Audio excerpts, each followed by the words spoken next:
Bonjour les enfants, on va faire une petite vidéo de révision sur le féminin des noms. Alors que dois-je faire pour mettre un nom au féminin? Alors tout d'abord, en général c'est un nom commun, donc c'est même tout le temps un nom commun. Je dois mettre son déterminant au féminin, puisqu'il a un déterminant le nom commun. Donc par exemple dans un ami qui va devenir une amie, j'ai bien le déterminant, un qui devient une. D'accord?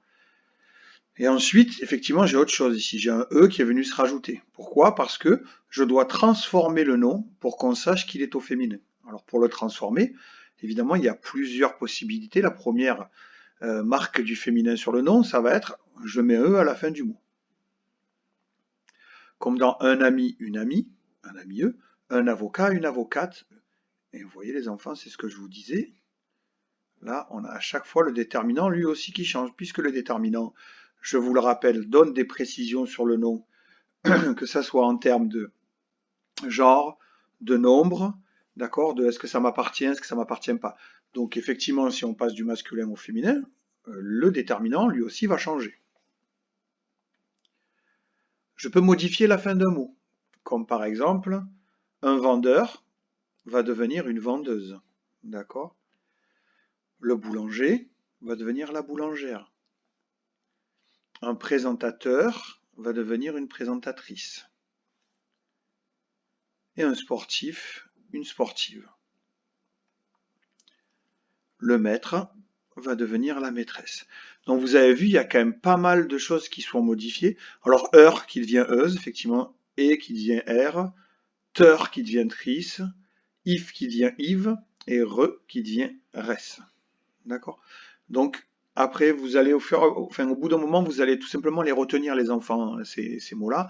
Et ce qui est intéressant, c'est de voir juste comment ça s'écrit aussi quand ça change, parce que même quand vous allez les retenir, d'accord, c'est quand même intéressant de connaître l'orthographe de cette petite extension. D'accord? Alors, je peux aussi doubler la consonne finale. Qu'est-ce que je veux dire par je double la consonne finale? Eh bien, si j'ai un chien, vous voyez, il y a un N là, à la fin, une chienne, deux N, E. D'accord? On a doublé la consonne de fin de ce mot-là, parce que c'était un N qui est une consonne à la fin. On l'a transformé en deux consonnes, deux N ici, deux N, E.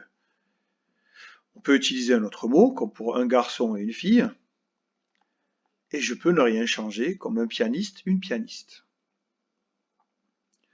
Attention, certains noms communs ne changent pas de genre, ils sont masculins ou féminins. Vous avez un carnaval, par exemple, c'est un mot qui est uniquement masculin. Une fête, ou la fête, c'est féminin. Une fourmi, par exemple, on ne dit pas un fourmi, ça n'existe pas. D'accord?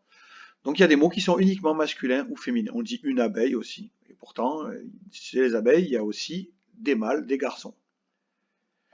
Donc en résumé, pour mettre un nom au féminin, je dois pour certains mots ajouter un E, d'accord, comme dans un ami, une amie, d'accord. Changer la fin du mot, un vendeur, une vendeuse, mais aussi un boulanger, une boulangère, un directeur, une directrice. Il y en a un certain nombre, il faudra les connaître. Et je peux doubler la consonne finale. Un chien, regardez, hop, ici il y a une consonne à la fin qui est le N. Ici il y en a deux et je rajoute le E. D'accord? Ne rien changer, comme un pianiste qui deviendra une pianiste. Alors, je ne change pas rien, je ne change rien dans le nom. D'accord? Pianiste reste le même. Par contre, bien évidemment, mon déterminant ici va passer de masculin à féminin. D'accord? Donc ça, il y a quand même un changement. Mais il se fait dans le déterminant. Mais le mot lui-même ne change pas. Et je dois me rappeler que certains mots n'ont pas de féminin ou de masculin. On va faire un petit exercice ensemble, les enfants. Il va falloir écrire sur ton cahier ces noms au féminin. D'accord? Ce qu'on va faire, c'est que vous allez le faire sur votre cahier, que je vais vous demander de faire pause sur la vidéo, puis vous allez faire l'exercice sur votre cahier. Et puis quand vous remettrez lecture, c'est quand vous aurez fini, on fera la correction ensemble. D'accord? Attention, pause dans 3, 2, 1. Donc les enfants, si vous avez remis la vidéo en lecture, c'est que vous avez fini l'exercice. Voilà, donc on va le corriger ensemble. Donc on a un fleuriste. Comment dit-on au féminin? On dit une fleuriste. Il y a déjà un E dans un fleuriste, le mot ne va pas changer. Seul va changer le déterminant. D'accord? Un acteur. Alors le déterminant va changer, bien évidemment, puisque ça va devenir une. Et vous savez que si ça fait teur, ça fait trice, comme dans directeur, directrice. Une actrice. Un instituteur, de la même façon, c'est heure, ça va devenir une institutrice.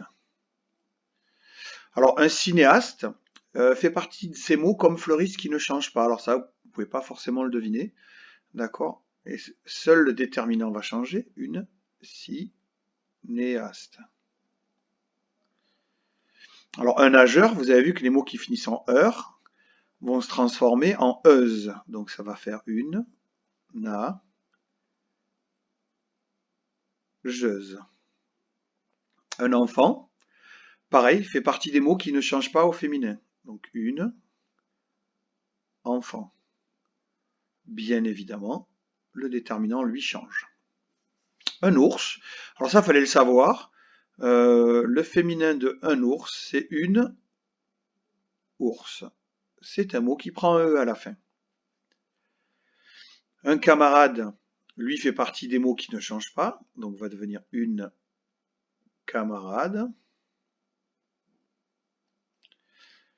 Et le dernier mot, un fiancé, lui au féminin fera une fiancée et E. Voilà les enfants, donc j'espère que vous aviez tout trouvé. Si vous n'avez pas tout trouvé, c'est pas grave, vous inquiétez pas. Vous savez que maintenant on peut se joindre en classe virtuelle ou bien sur Skype, d'accord? Voilà, je vous souhaite une bonne journée les enfants.